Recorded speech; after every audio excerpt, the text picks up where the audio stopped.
Hi, this is Jerome.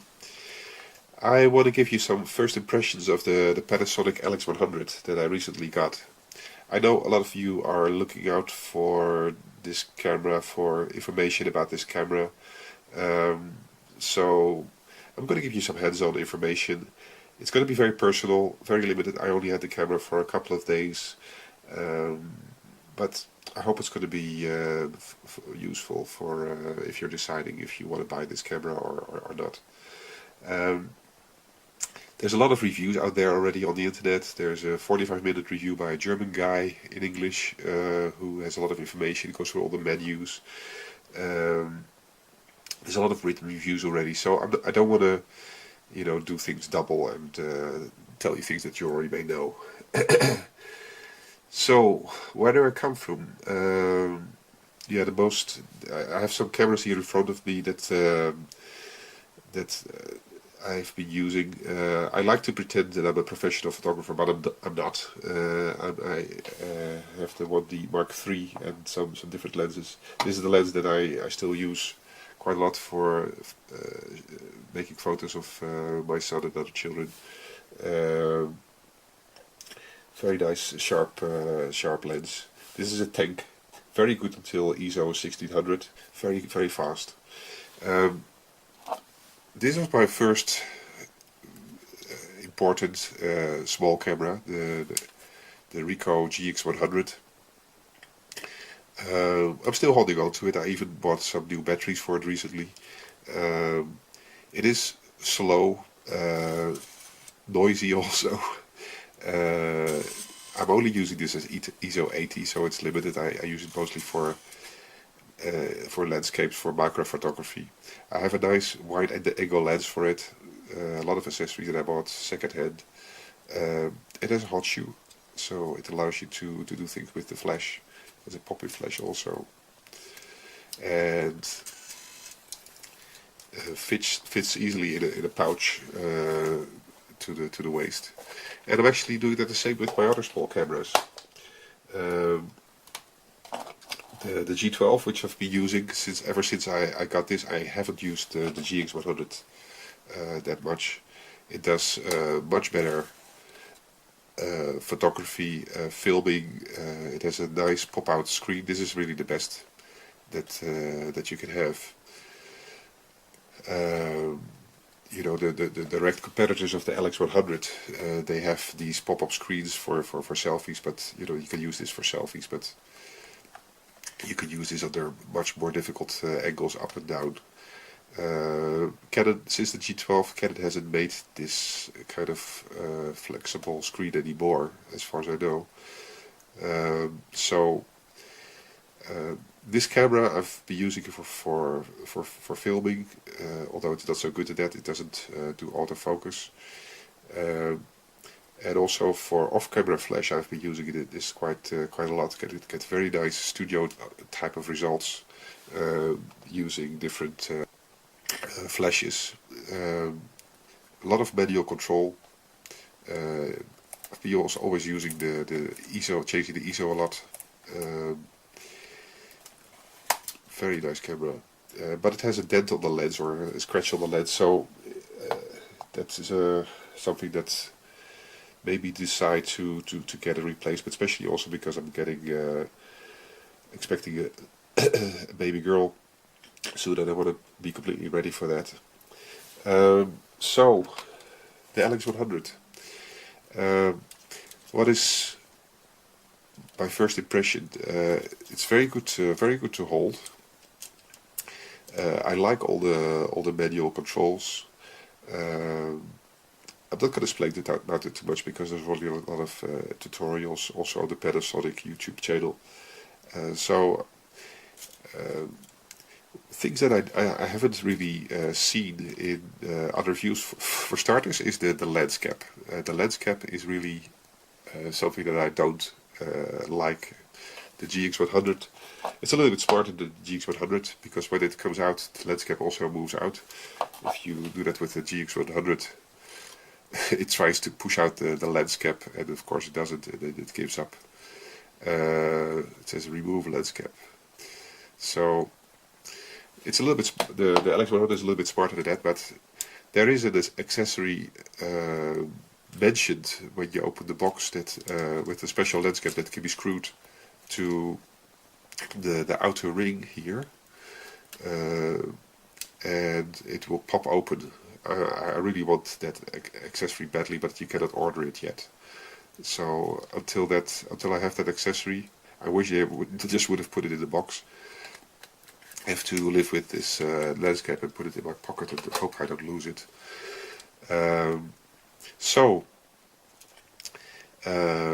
Image quality, very good for what I can tell so far. Of course, I haven't done anything with the RAW files. I always shoot in RAW and JPEG, and yeah, what I do like that I haven't come across yet in the other reviews is that the fact that it has it shows you if your camera is level. I'm not sure if you can see it, but you see a yellow line that turns into green when you hold it level. It's very important for me because I always, especially with the 1D Mark III, I'm not holding it straight. The GX100 doesn't have it, the 1D Mark III doesn't have it. The G12 has it also, and I really like that I have this also on the LX100.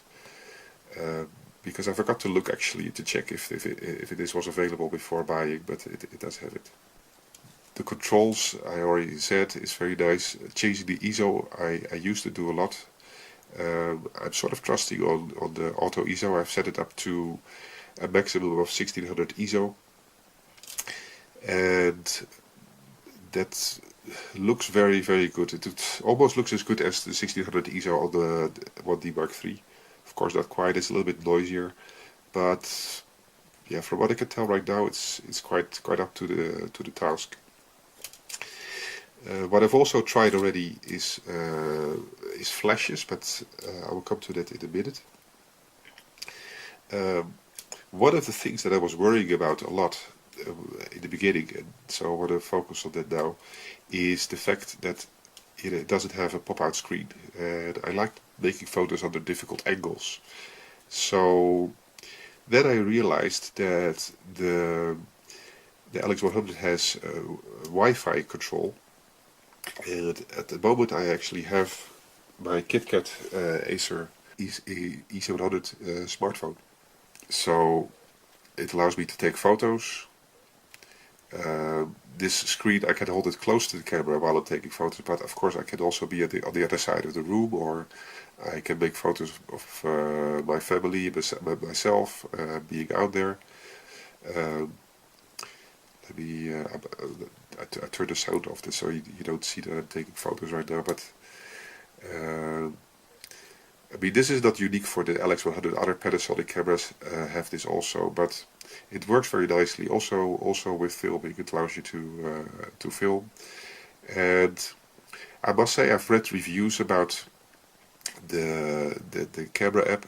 It doesn't seem to run very well on older versions of Android. So this phone, the Acer E700, it's not an expensive phone by the way, but it has the KitKat 4.42, and it runs very well with the software.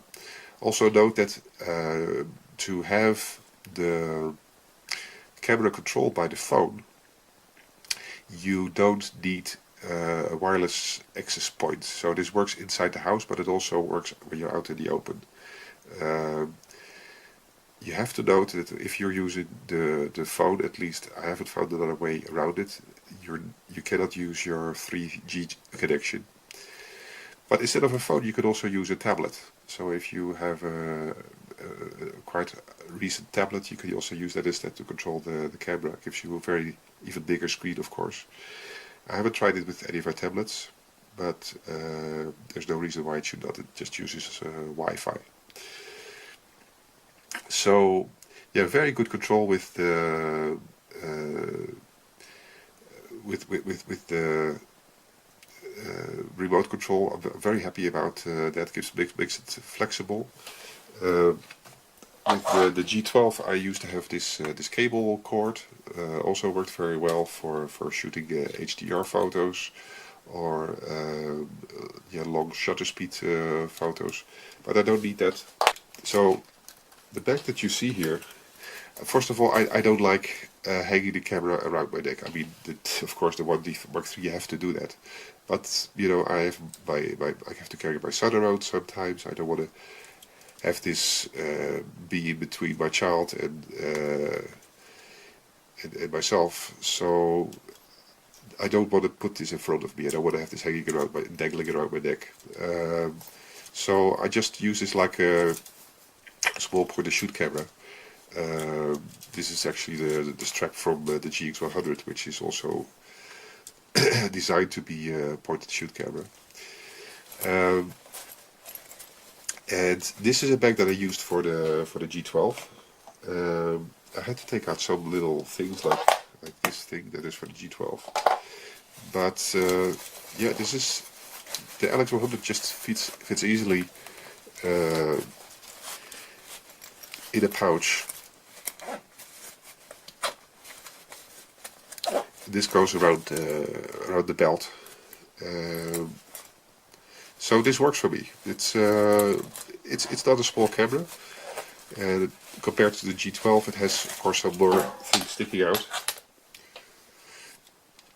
But this is a camera that, yeah, don't call it pocketable, but it does fit around the waist, and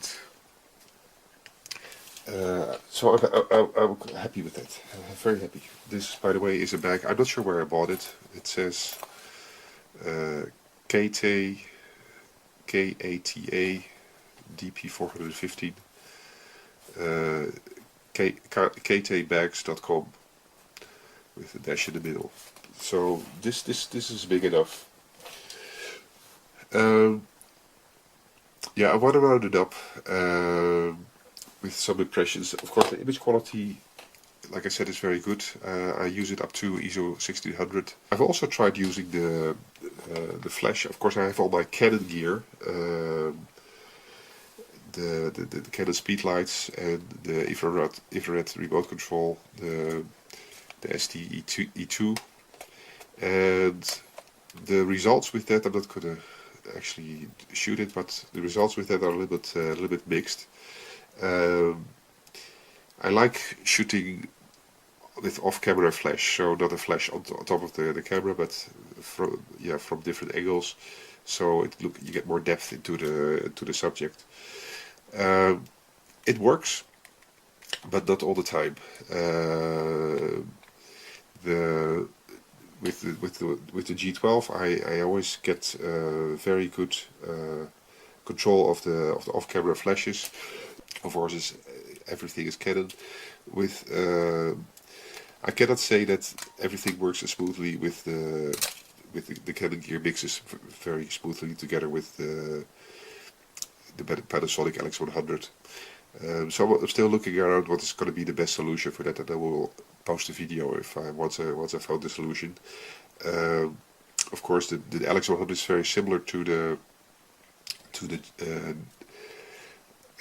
GH4 in some ways. Also has a hotshoe, so I'm looking into that. What's a good off camera solution for that? When you control the flashes, the